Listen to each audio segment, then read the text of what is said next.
I also ayam this sakhi, O my friend, anugīta, described the sat-kathaḥ, excellent pastimes, vedeṣu, in the Vedic literatures, guhyeṣu, confidentially, cha, as also guhya-vādibhiḥ, by the confidential devotees, ya, one who, ekaḥ, one only, īśaḥ, supreme controller, jagat, of the complete creation, ātma, Supersoul, līlayā, by manifestation of pastimes, sṛjati, creates, avati, atti, also maintains and annihilates, never, tatra, there, sajjate, becomes attached to it. Translation, oh dear friends, here is that very personality of Godhead whose attractive and confidential pastimes are described in the confidential parts of Vedic literatures by his great devotees. It is he only who creates, maintains, and annihilates the material world and yet remains unaffected. Purport as stated in Bhagavad Gita, all the Vedic literatures are glorifying the greatness of Lord Sri Krishna. It is here confirmed in the Bhagavatam also. The Vedas are expanded by many branches and sub-branches by great devotees and empowered incarnations of the Lord like Vyasa, Narada, Sukadeva Goswami, the Kumaras, Kapila, Prahlad, Janaka, Bali, and Yamaraj. But in Srimad Bhagavatam, especially the confidential parts of his activities are described by the confidential devotee Sukadeva Goswami. In the Vedanta Sutras or Upanishads, there's only a hint of the confidential parts of his pastimes. In such Vedic literatures as the Upanishads, the Lord has expressively been distinguished from the mundane conception of his existence. His identity being fully spiritual, his form, name, quality, and paraphernalia, etc., have been elaborately distinguished from matter, and therefore he is sometimes misunderstood by less intelligent people as impersonal.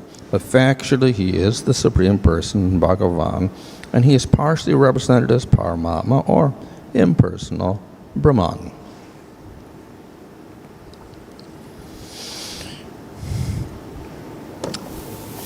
So, here is a description of the Lord who should be glorified because of his wonderful pastimes. பகவானின் அற்புதமான லீலைகளுக்காக புகழப்பட வேண்டும். அதற்காக இங்கே ஒரு புகழ்ச்சி தரப்படுகிறது. Now, as I mentioned previously, there are different types of pastimes. லீலைகள் பலவிதம் உண்டு. One of them is mentioned here. He creates, maintains, and destroys the material world.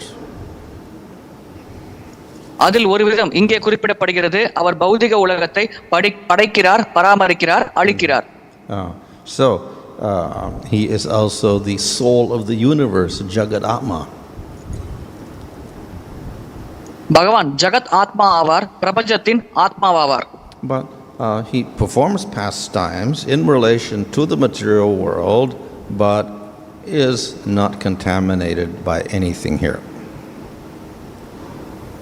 பௌதிக உலகத்தின் தொடர்பில் பகவான் லீலைகள் புரிகிறார், ஆனால் பௌதிக உலகத்தில் எதனாலும் பகவான் களங்கம் அடைவதில்லை. That pastime itself is difficult for many people to accept.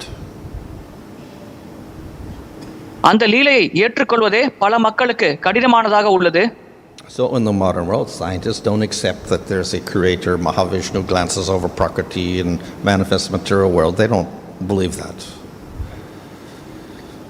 நவீன உலகத்தில் விஞ்ஞானிகள் இதை ஏற்றுக்கொள்ள மாட்டார்கள். மகாவிஷ்ணு பார்க்கிறார், பிரகிருதி செயல்படுகிறது, படைப்பு ஏற்படுகிறது என்பதை ஏற்றுக்கொள்ள மாட்டார்கள். So to accept that there is a supreme Lord with a form who creates and destroys the material world, to accept that requires some faith. பரமபுருஷ பகவானுக்கு வடிவம் இருக்கிறது. அவர் பௌதிக உலகத்தை படைக்கிறார், பராமரிக்கிறார், அழிக்கிறார் என்பதை புரிந்து கொள்வதற்கு நம்பிக்கை ஓரளவிற்கு தேவைப்படுகிறது. When we accept that fact, then we will worship the Lord. அந்த உண்மையை நாம் ஏற்றுக்கொள்ளும் பொழுது நாம் பகவானை வழிபட தொடங்குவோம்.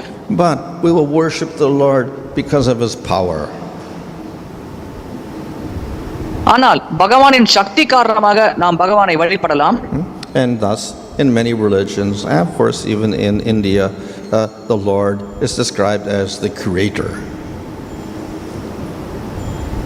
இதனால் தான் பல மதங்களிலும் இந்தியாவில் கூட பகவான் தான் அனைத்தையும் படைப்பவர் என்று விளக்கப்பட்டுள்ளது. So everything comes from the Lord, everything disappears in the Lord. அனைத்தும் பகவானிடமிருந்து வருகிறது, அனைத்தும் பகவானிற்குள் ஐக்கியமாகி மறைகிறது. So this is one aspect of the Lord. It is not untrue. இது பகவானின் ஒரு அம்சமாகும், இது பொய்யானதல்ல. But it's not the only aspect of the Lord. ஆனால் இது மட்டுமே பகவானின் ஒரே அம்சம் என்று நாம் கருதக்கூடாது. So the Lord also has pastimes in the spiritual world that got nothing to do with the material world. ஆன்மீக உலகத்திலும் பகவான் லீலைகள் புரிகிறார். அந்த ஆன்மீக உலகத்திற்கும் பௌதிக உலகத்திற்கும் எந்த தொடர்பும் இல்லை. In the spiritual world, there's no material world, so you can't have a pastime of creating the material world in the spiritual world. ஆன்மீக உலகத்தில் பௌதிக உலகம் இல்லாத காரணத்தினால் பௌதிக உலகத்தை படைக்கும் லீலையை ஆன்மீக உலகத்தில் செய்யலாம். And you cannot create the spiritual world because it's eternal. There's no creation. நம்மால் ஆன்மீக உலகத்தை படைக்க முடியாது, ஏனென்றால் அது நித்தியமானது. அங்கே படைப்பு என்ற வார்த்தைக்கே இடமில்லை. So what does the Lord do there? எனவே அங்கே பகவான் என்ன செய்கிறார்?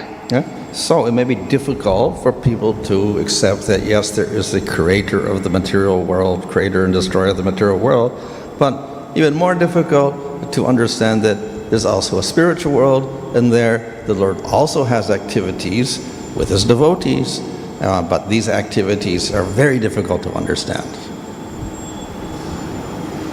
பௌதிக உலகத்தை படைக்கிறார் ஒருவர், அதை பராமரிக்கிறார், அழிக்கிறார் என்பதை புரிந்து கொள்வதே மிக மிக கடினம். அதே சமயத்தில் படைப்பவர் ஒருவர் இருக்கிறார், அவருக்கு ஆன்மீக உலகம் ஒன்று இருக்கிறது, அங்கே பக்தர்களோடு அவர் லீலை புரிகிறார். இந்த விஷயத்தை புரிந்து கொள்வது மிக மிக மிக கடினமான விஷயமாகிறது. So to have complete knowledge of God, then we should accept both these aspects of the Lord. பகவானை பற்றிய பூர்ண ஞானம் நமக்கு இருக்கும் பொழுது பகவானின் இந்த இரண்டு அம்சங்களையும் நாம் ஏற்போம்.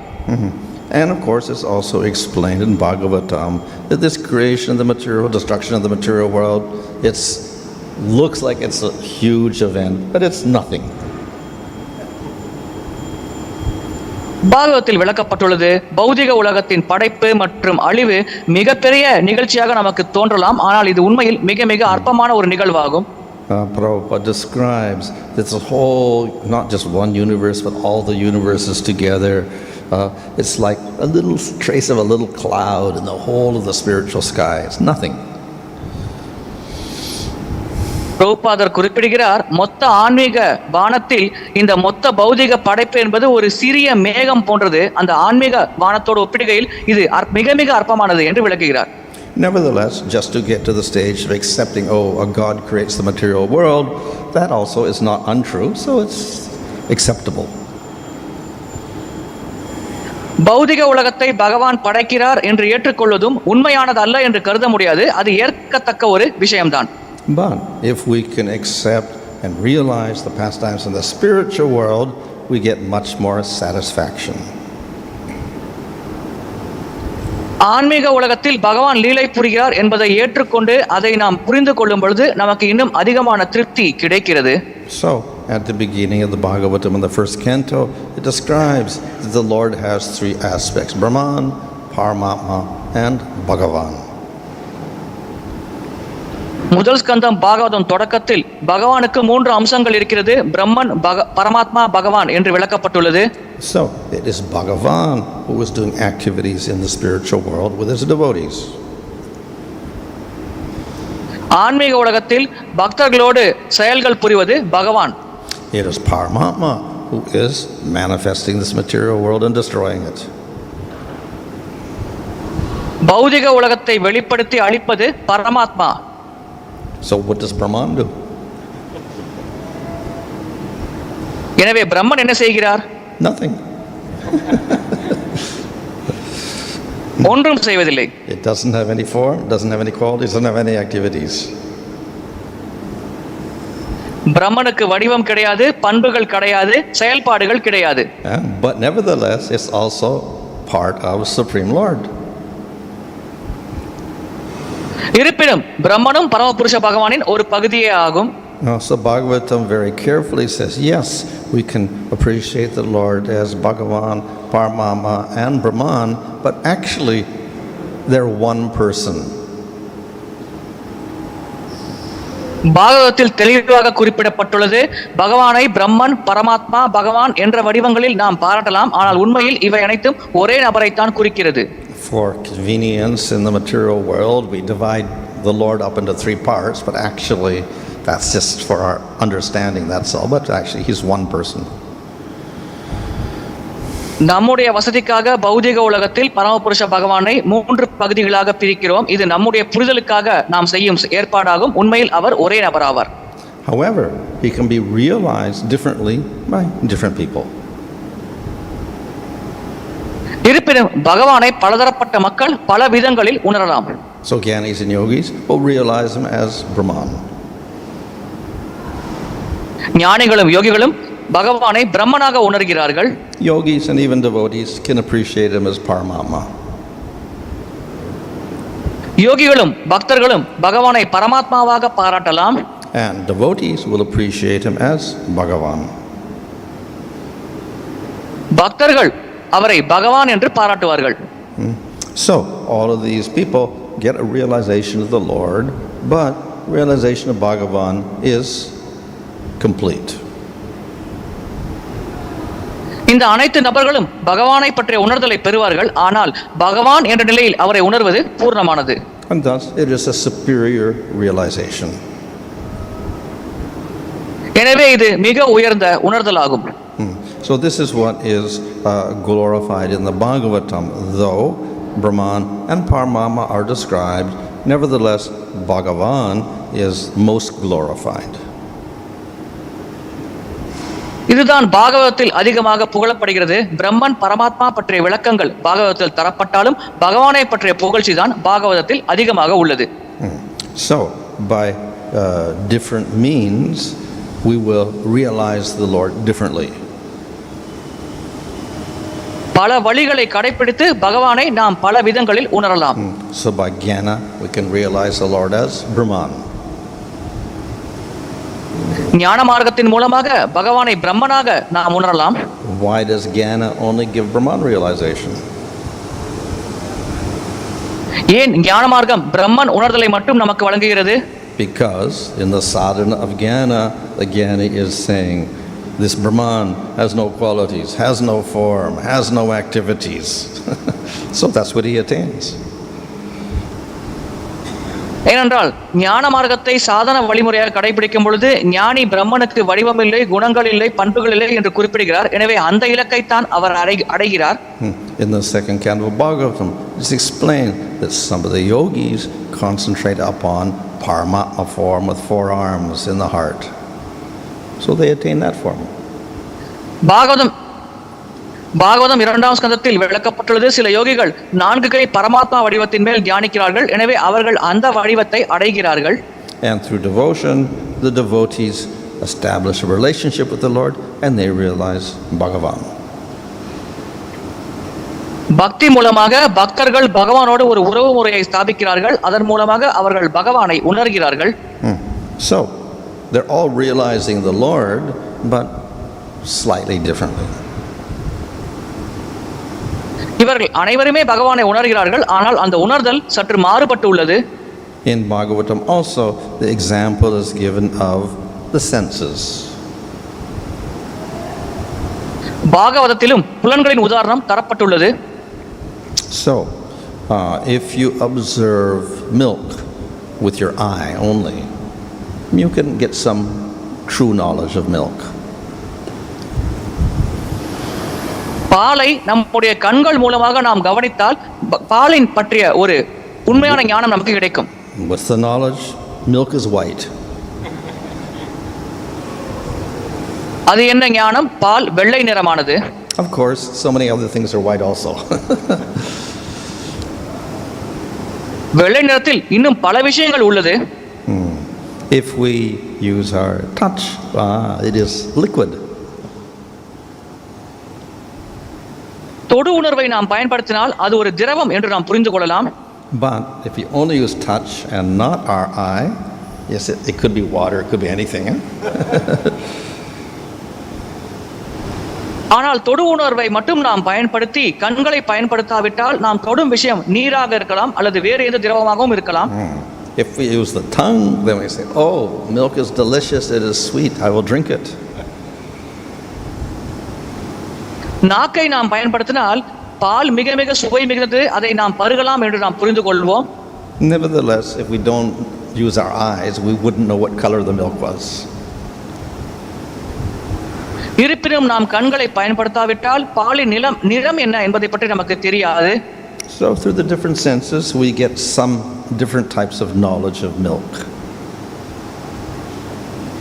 பல புலன்கள் மூலமாக பாலை பற்றிய பலவிதமான ஞானம் நமக்கு கிடைக்கிறது. So by using different sadhanas like karma, jnana, yoga or bhakti, we get different visions of the Lord. கர்ம மார்க்கம், ஞான மார்க்கம், யோக மார்க்கம், பக்தி மார்க்கம் போன்ற பல வழிமுறை மூலமாக பகவானின் பலதரப்பட்ட உணர்தல்கள் வடிவங்கள் நமக்கு தெரிகிறது. So all of them are true realizations, but they're not complete. அனைத்து உணர்தல்களும் உண்மைதான், ஆனால் அனைத்தும் பூர்ணமானதல்ல. So the eye gives us a little knowledge, the tongue gives us knowledge, touch gives us knowledge, ear gives us knowledge. So we get all this knowledge. The mind takes all of that knowledge and combines it together. Then we get a complete idea of milk. கண்கள், காதுகள், தொடு உணர்வு போன்ற புலன்கள் ஒரு குறிப்பிட்ட ஞானத்தை நமக்கு வழங்குகிறது. அந்த அனைத்து ஞானத்தையும் ஒருங்கிணைத்து அந்த மனமானது அந்த பாலின் முழுமையான உணர்தலை புரிந்து கொள்ள முடிகிறது. So by bhakti we get complete understanding of Supreme Lord as Bhagavan. பக்தியின் மூலமாக பரமபுருஷ பகவானை பற்றிய முழுமையான உணர்தல், பகவான் என்ற உணர்தல் நமக்கு கிடைக்கிறது. And that realization will include Paramam and Brahman within it. அந்த உணர்தலுக்குள் பரமாத்மா மற்றும் பிரம்மன் உணர்தலும் அடங்கும். So we should accept Supreme Lord, but best if we can appreciate Lord in full as Bhagavan. பரமபுருஷ பகவானை நாம் ஏற்க வேண்டும், ஆனால் அவரை பகவான் என்ற வடிவத்தில் நம்மால் பாராட்ட முடிந்தால் அது சாலச் சிறந்ததாக கருதப்படுகிறது. So to get to that appreciation of the Lord as Bhagavan, that's a big step. பகவான் என்ற ஒரு வடிவத்தில் பகவானை பாராட்டுவது ஒரு மிகப்பெரிய மைல்கல் அல்லது அடியாகும். So in that sense it's rare to be a devotee. அந்த விதத்தில் ஒரு பக்தராக இருப்பது மிக மிக அரிதானது. Bhagavatam goes a step further. Bhagavatam இன்னும் ஒரு படி மேலே செல்கிறது. Here it talks about guhya, that's secret in the Vedas. இங்கே குஹ்யம் அல்லது வேதங்களில் இருக்கும் ரகசியங்களை பற்றி விளக்கப்படுகிறது. So Bhagavan describes it. Yes, Bhagavan is supreme, but there are many forms of Bhagavan also. Bhagavatam விளக்குகிறது, பகவான் மிக மிக உயர்ந்தவர், ஆனால் அந்த பகவானிற்கும் பல வடிவங்கள் உள்ளது. And just as Brahman, Paramama and Bhagavan are one, all these forms of Bhagavan are also one. எப்படி பிரம்மன், பரமாத்மா, பகவான் அனைத்தும் ஒரே நபரை குறிக்கிறதோ அதே போல் இந்த பகவானின் பலதரப்பட்ட வடிவங்களும் உண்மையில் ஒரே நபரை சார்ந்தது. So Varaha or Nrsimha are also Brahman, Paramama, Bhagavan. வரஹதேவர் மற்றும் நரசிம்மர் கூட பிரம்மன், பரமாத்மா, பகவானாக செயல்படலாம். And though they look different, Nrsimha looks different from Varaha, they're actually one person, Bhagavan. பார்ப்பதற்கு நரசிங்கதேவர் வராகமூர்த்தியிலிருந்து சற்று மாறுபட்டு காணப்பட்டாலும் உண்மையில் அவர்கள் இருவரும் பகவான் என்ற ஒரே நபர்தான். So why do we have so many forms of Bhagavan? ஏன் பகவானுக்கு இத்தனை வடிவங்கள் இருந்தாக வேண்டும்? So in one sense, not necessary. ஒரு விதத்தில் இது அவசியமில்லை. However, devotees desire different forms, and therefore the Lord shows different forms. இருப்பினும் பக்தர்கள் பலதரப்பட்ட வடிவங்களை பார்க்க வேண்டும் என்று ஆசைப்படுகிறார்கள். இதன் காரணமாக பகவான் பல வடிவங்களை பக்தர்களுக்கு காண்பிக்கிறார். Though these forms are non-different and they're all one, still we can distinguish them, some having manifestation of more qualities, some manifesting less qualities. உண்மையில் இந்த வடிவங்கள் அனைத்தும் ஒரே நபரை சார்ந்ததாக, எந்த வேறுபாடும் இல்லாததாக இருந்தாலும் நாம் இந்த வடிவங்களை வேறுபடுத்தலாம். சில வடிவங்களுக்கு அதிகமான பண்புகள் வெளிப்படுத்தப்படுகிறது, சில வடிவங்களுக்கு குறைவான பண்புகள் வெளிப்படுத்தப்படுகிறது. Because they're all Bhagavan and they're all one, we can say that Nrsimha or Rama or Vraha also manifest 64 qualities like Krishna, but they don't show them. They have them, but they don't show them. இவர்கள் அனைவரும் ஒரே நபர் பகவான் தான் என்ற காரணத்தினால் நரசிங்க தேவர், வராகமூர்த்தி போன்ற வடிவங்களில் கூட பகவானுக்கு 64 பண்புகள் இருக்கிறது. ஆனால் அந்த பண்புகளை அவர்கள் வெளிப்படுத்துவதில்லை என்று நாம் கூறலாம். So in Nectar of Devotion, in the very first beginning, there Rupa Goswami says that actually yes, Vishnu, Krishna, same. Siddhanta, they're the one entity, not different. பக்தி ரசாமத சிந்துவில் ரூப கோஸ்வாமி குறிப்பிடுகிறார், உண்மையில் விஷ்ணுவும் கிருஷ்ணரும் ஒரே நபர் தான், அவர்களுக்கு இடையில் எந்த வேறுபாடும் இல்லை என்று விளக்குகிறார். But Krishna is distinguished as being superior because of his greater manifestation of rasa. ஆனால் அதிகமான ரசங்களை வெளிப்படுத்தும் காரணத்தினால் கிருஷ்ணர் உயர்ந்தவராக விளக்கப்படுகிறார், வேறுபடுத்தி காட்டப்படுகிறார். So we can say all rasas in all forms because they're all one Lord, but Krishna manifests all the rasas, the other forms do not. அனைத்து ரசங்களும் அனைத்து வடிவங்களிலும் இருக்கிறது என்று நாம் கூறலாம். ஆனால் கிருஷ்ணர் ஒரு சில குறிப்பிட்ட ரசங்களை வெளிப்படுத்துகிறார், மற்ற வடிவங்கள் அந்த குறிப்பிட்ட ரசங்களை வெளிப்படுத்துவதில்லை. So though there are many forms and they're all actually one person Bhagavan, still Krishna is designated as the supreme form because he manifests qualities in full. பல வடிவங்கள் இருக்கிறது, அனைத்து வடிவங்களும் பகவானை குறித்தாலும் கிருஷ்ணர் தான் பரமபுருஷ பகவானாக கருதப்படுகிறார். ஏனென்றால் அவர்தான் பகவானின் அனைத்து பண்புகளையும் முழுமையாக வெளிப்படுத்துகிறார். So just as difficult for people interested in Brahman to understand that Bhagavan Paramahama are one with Brahman, so difficult for people to accept, oh, there are different forms of Bhagavan and Krishna's supreme form. பிரம்மனில் கவனத்தை செலுத்துபவர்கள் பரமாத்மா பகவான் அனைத்தும் பிரம்மன் அனைத்தும் ஒரே நபர் என்று புரிந்து கொள்வது எப்படி கடினமோ, அதே போல்தான் பகவானை புரிந்து கொள்ள முயற்சிப்பவர்களுக்கு பகவானுக்கு பலதரப்பட்ட வடிவங்கள் இருக்கிறது, அனைத்து வடிவங்களும் ஒரே நபரைத்தான் குறிக்கிறது என்பது புரிந்து கொள்வது மிக மிக கடினம். So it is all somewhat secret, but all of this is revealed in Srimad Bhagavatam. இதுவும் மிக மிக ரகசியமான ஒரு தகவல் தான். ஆனால் இந்த அனைத்து தகவல்களும் பாகவதத்தில் வெளிப்படுத்தப்பட்டுள்ளது. And for that reason Bhagavatam is considered to be the summary of the conclusion of all scriptures. இந்த காரணத்திற்காகத்தான் பாகவதம் அனைத்து வேத சாஸ்திரங்களின் இறுதியான முடிவாக கருதப்படுகிறது. So Bhagavatam will contain the highest secrets of the Vedas. வேதங்களில் இருக்கும் மிக உயர்ந்த ரகசியங்கள் பாகவதத்தில் உள்ளது.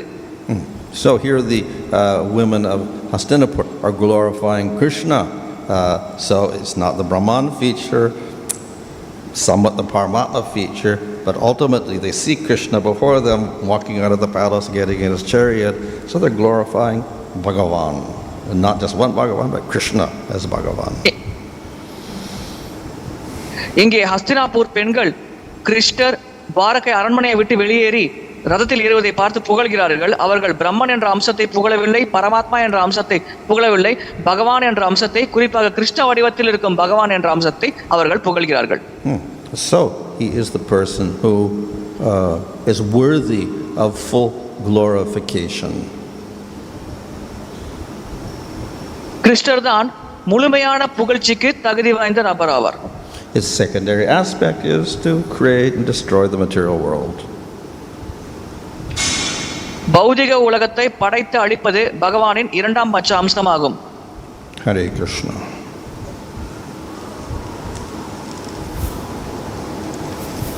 That's one question. In spiritual world, all Nitya-siddhas are fighting for Krishna. Nanda, Yasoda, Devaki, Vasudeva, Dwarkavasis, Vrajavasis, all of them wanted Krishna simultaneously all the time. In this material world, if devotees in sadhana absorbed in Radha consciousness the whole day by dressing her with glorious dress, costly jewelry, fancy hairdressing, serving her obediently by getting her ready for Krishna's pastimes, to be in Krishna consciousness, is it right rather than Krishna conscious so that Krishna will always reach Radharani sometimes? Thereby we get frequent opportunity to meet Krishna. No. What is the question? No, anyway, nobody's fighting for Krishna. யாரும் கிருஷ்ணருக்காக சண்டை போடுவதில்லை. In one sense, yes, we say there is some competition. ஒரு விதத்தில் போட்டி இருக்கிறது என்று நாம் கூறலாம். So we have Chandravali's group and Radha's group competing for Krishna. சந்திராவளியின் குழுவினர் மற்றும் ராதாராணியின் குழுவினர் கிருஷ்ணருக்காக போட்டி போட்டுக் கொள்கிறார்கள். But Krishna satisfies all the devotees. ஆனால் கிருஷ்ணர் அனைத்து பக்தர்களையும் திருப்திப்படுத்துகிறார். So we see in the Ras Leela there were billions of gopis. Krishna expanded himself. He was with each gopi individually. ராசலீலையில் கோடிக்கணக்கான கோபியர்கள் இருந்தார்கள். கிருஷ்ணர் தன்னை கோடிக்கணக்காக விஸ்தரித்துக் கொண்டு ஒவ்வொரு கோபியருக்கும் அவருடைய சங்கத்தை வழங்கினார். Similarly, in eating with the cowherd boys, Krishna expands himself to be with each cowherd boy, and he eats his lunch with each cowherd boy. அதேபோல் இடையசிறுவர்களோடு மதிய உணவை உண்ணும் பொழுது கிருஷ்ணர் தன்னை விஸ்தரித்துக் கொள்கிறார். ஒவ்வொரு இடையசிறுவரோடு அமர்ந்தும் அவர் தனித்தனி முறையில் சங்கத்தை வழங்கி அந்த இடையசிறுவரோடு உணவை உண்கிறார்.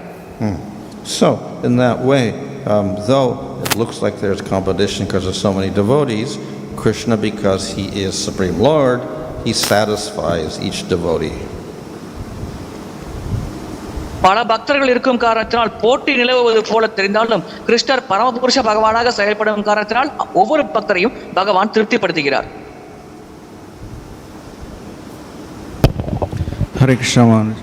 What is the quality of the Brahman? The quality of? Brahman. It doesn't have qualities. பிரம்மனின் பண்புகள் என்ன? Nirvishesha. Because நிர்விசேஷம்.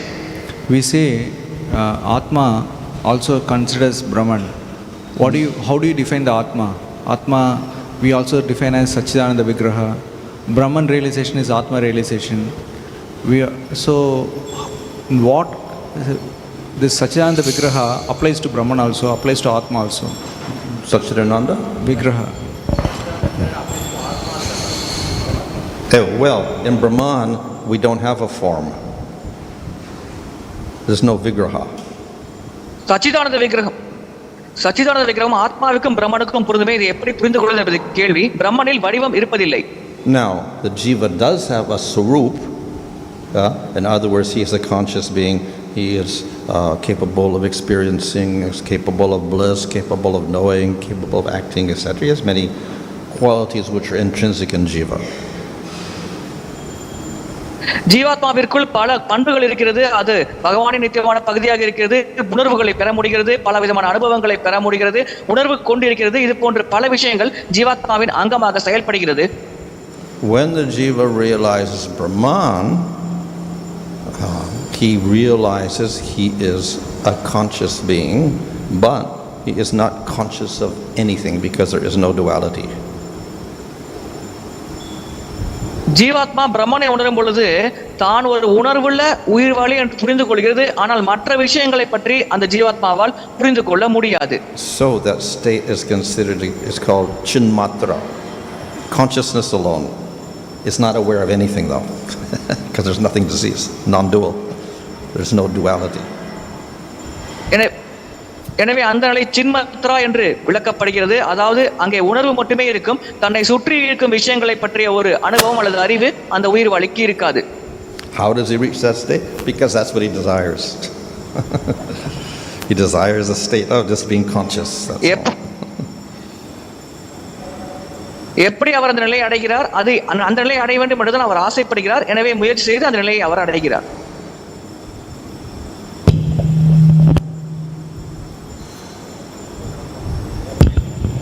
Hare Krishna Maharaj. In the yesterday's class you were mentioning that through bhakti only we can attain bhava and prema, by which we can see the Lord. And even this bhakti was present in the other yugas also, other ages also. So generally in any yugas, in all of the yugas, the yuga dharma is there, and the yuga dharma, the purpose of the yuga dharma is to develop Krishna, means prema for the Lord. So in that sense, in the Satyuga they were practicing this Ashtanga yoga and No, meditation, not necessarily Ashtanga yoga. okay. Meditation part of bhakti also. Okay. So I consider it as Ashtanga yoga because they have to do it for 60,000 years, and at the last only they were able to see the Paramatma, and that is considered as the perfection of the life. So seeing the Paramatma gives the prema to the devotee practitioner.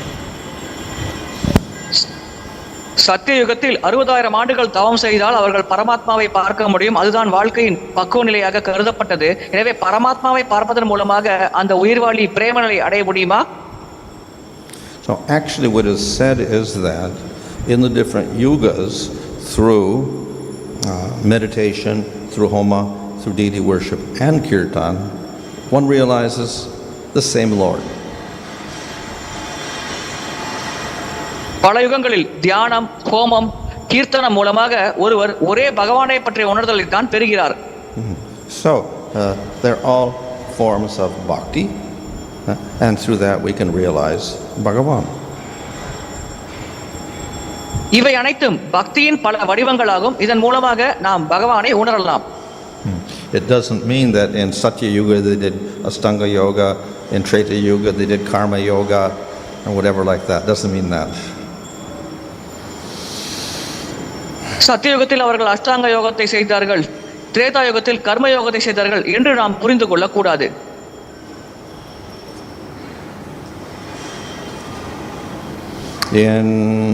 It feels blissful to hear spiritual pastimes of the Lord in Goloka and Vaikuntha. However, when we see the degrading situation in Kali Yuga, we feel sad for them. The condition of cows being slaughtered, or seeing they're eating plastic on the streets. How to overcome this anxiety?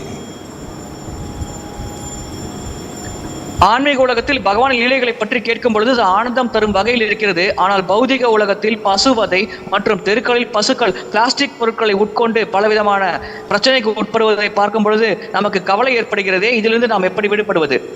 Well, the material world is there in Satya Yuga and in Kali Yuga and in Svargaloka and in Brahmaloka. It's all material. சத்தியுகத்திலும் சரி, கலியுகத்திலும் சரி, பிரம்மலோகத்திலும் சரி, சொர்க்கலோகத்திலும் சரி பௌதிக உலகம் இருக்கிறது. So it may be golden prison house or it may be iron prison house. அது தங்க சிறைச்சாலையாக இருக்கலாம் அல்லது இரும்பு சிறைச்சாலையாக இருக்கலாம். But it is prison house. ஆனால் சிறைதான். So Satya Yuga is called the golden age, and then Kali Yuga is the iron age. Satya Yuga பொற்காலமாக கருதப்படுகிறது, கலியுகம் இரும்பு யுகமாக கருதப்படுகிறது. But it's material world. Everybody's subject to birth and death anyway. ஆனால் இது பௌதிக உலகமாக இருக்கும் காரணத்தினால் அனைவரும் பிறப்பு இறப்பிற்கு உட்பட்டே செயல்பட்டாக வேண்டும். Unfortunately, it's in a good condition like Satya Yuga or Svargaloka. We tend to think, oh, it's very nice here. துரதிருஷ்டவசமாக சத்தியுகத்திலோ அல்லது சத்தியுகத்தில் இருக்கும் ஒரு நபரோ அல்லது சொர்க்கலோகத்தில் இருக்கும் நபரோ அந்த இடம் சிறப்பாக இருக்கிறது என்று சிந்திக்க கூடும். And thus the devotees say, oh, actually better to be born on earth in Kali Yuga than to be born in Svargaloka because we tend to forget everything. இதனால் தான் தேவர்கள் குறிப்பிடுகிறார்கள், கலியுகத்தில் பூமியில் மனிதனாக பிறப்பதே சாலச் சிறந்தது. ஏனென்றால் தேவர்களாக பிறக்கும் பொழுது பகவானை பற்றிய மறதியானது நமக்கு ஏற்படக்கூடும். So to be born in Kali Yuga is a good reminder that material world is not a very nice place. பௌதிக உலகம் ஒரு சிறப்பான இடம் அல்ல என்பதை நினைவுபடுத்தும் வகையில் கலியுகத்தில் பிறப்பவர்கள் அதிர்ஷ்டசாலிகள் என்று கருதலாம். Hare Krishna. So we hear Maharaj, Bhagavatam is the essence of all Shastras. So this previous Acharya's books and scriptures and now present Acharya's books, so how we understand these are teachings include in Bhagavatam, or how we understand that previous Acharya's book and now present Acharya's book? What about previous acharyas? That essence of the, if Bhagavatam is essence, so that previous Acharya's book like Madhuri Kadambini or different Acharya's book and now present Acharya's book, so these are supporting Bhagavatam or including teachings? முந்தைய ஆச்சாரியர்களின் சாஸ்திரங்கள் மற்றும் தற்பொழுது இருக்கும் ஆச்சாரியர்களின் சாஸ்திரங்கள் இவை அனைத்தும் பாகவதத்தை ஆதரிக்கும் வகையில் உள்ளதா அல்லது இன்னும் சில அதிகமான போதனைகளை உள்ளடக்கி இருக்கிறதா? So the commentaries of the acharyas and the works they write are simply to reinforce the conclusion of Bhagavatam. ஆச்சாரியர்களின் விளக்க உரைகள் மற்றும் செயல்பாடுகள் அனைத்தும் பாகவத கருத்துக்களை மீண்டும் வலியுறுத்துவதற்காகவே நமக்கு வழங்கப்பட்டுள்ளது. The reason they have to do that is other people make other conclusions of Bhagavatam. இதை அவர்கள் செய்வதற்கான காரணம் மற்ற மக்கள் பாகவதத்தின் மற்ற முடிவுகள் தான் சிறந்த முடிவுகள் என்று கருதக்கூடும். Then this may confuse people, so therefore they have to give the correct meaning. இவ்விதமாக அவர்கள் விளக்கும் பொழுது மக்கள் குழப்பமடையலாம். இதன் காரணமாக சரியான அர்த்தத்தை அவர்கள் வழங்க வேண்டிய நிலை ஏற்பட்டுள்ளது. Hare Krishna Maharaj, is it the right understanding, like all forms of Bhagavan have Brahman and Paramatma features, Maharaj? Something like that? பகவானின் அனைத்து வடிவங்களும் பிரம்மன் மற்றும் பரமாத்மா அம்சத்தை கொண்டிருக்கிறதா? இது சரியான புரிதலா? Well, as Bhagavatam says, it's advaya jnana. They're all one. Okay, thanks. பாகவதத்தில் இது அத்வய ஞானம் என்று குறிப்பிடப்பட்டுள்ளது. இவை அனைத்தும் ஒன்றுதான். Okay.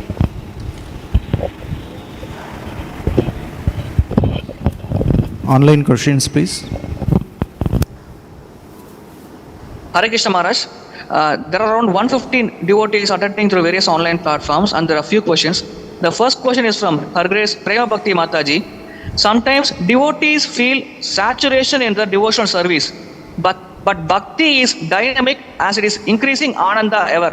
So how can we understand this saturation feeling? சில சமயம் பக்தர்கள் பக்தி சேவை செய்யும் பொழுது ஒரு திருப்தி மனப்பான்மை போதும் என்ற நிலையை அடைகிறார்கள். ஆனால் பக்தி எப்பொழுதும் மாறிக்கொண்டிருக்கக்கூடியது, ஆனந்தத்தை அதிகரித்துக் கொண்டே இருக்கக்கூடியது. எனவே இந்த திருப்தி மனப்பான்மையை நாம் எப்படி புரிந்து கொள்ள முடியும்? Satisfaction, yeah. Then how we increase the ananda? Saturation, Maharaj. Feel saturation. Saturation in their devotional service.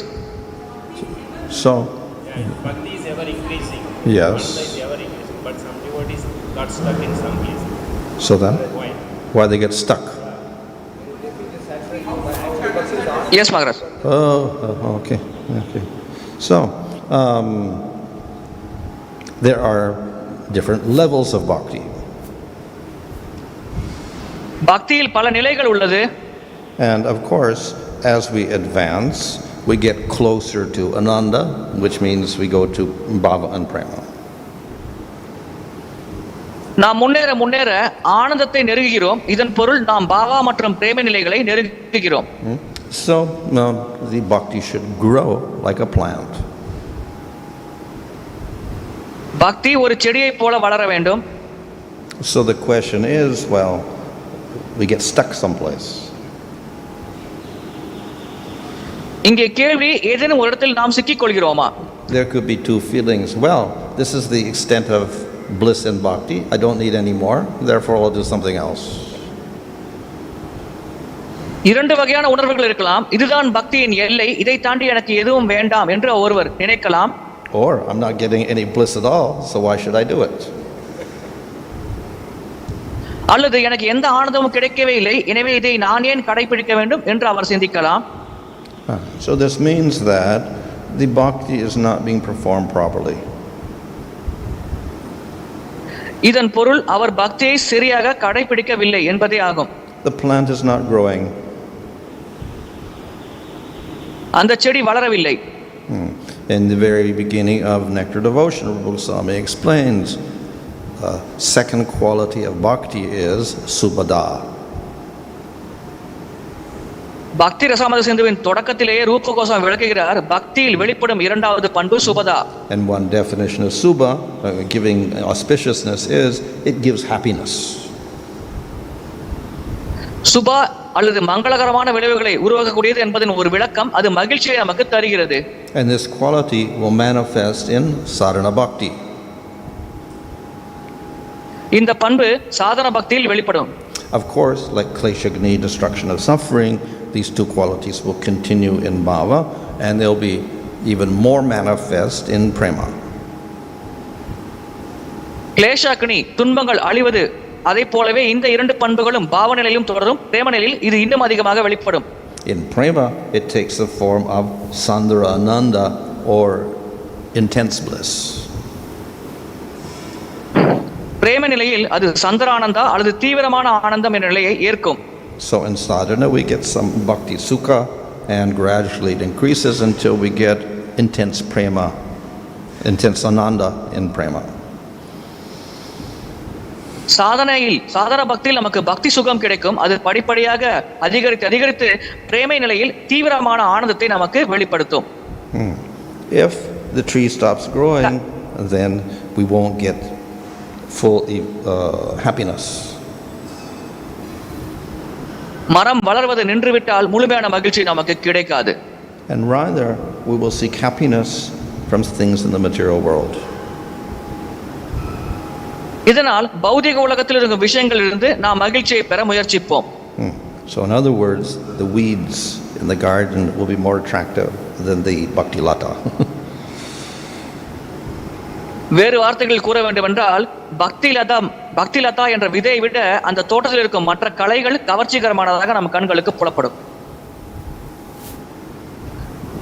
Thank you, Maharaj. The next question is from Her Grace Bhakti Mayi Mataji. What's the difference between devotees who got liberated and Shantarasa devotees? முக்தி அடைந்த பக்தர்களுக்கும் சாந்தரச பக்தர்களுக்கும் உள்ள வேறுபாடு என்ன? Persons who were liberated do not see a form of the Lord. They don't even see themselves. They don't see anything. முக்தி அடைந்த நபர்கள் பகவானின் வடிவத்தை பார்க்க முடியாது, தங்களை தாங்களே பார்க்க முடியாது.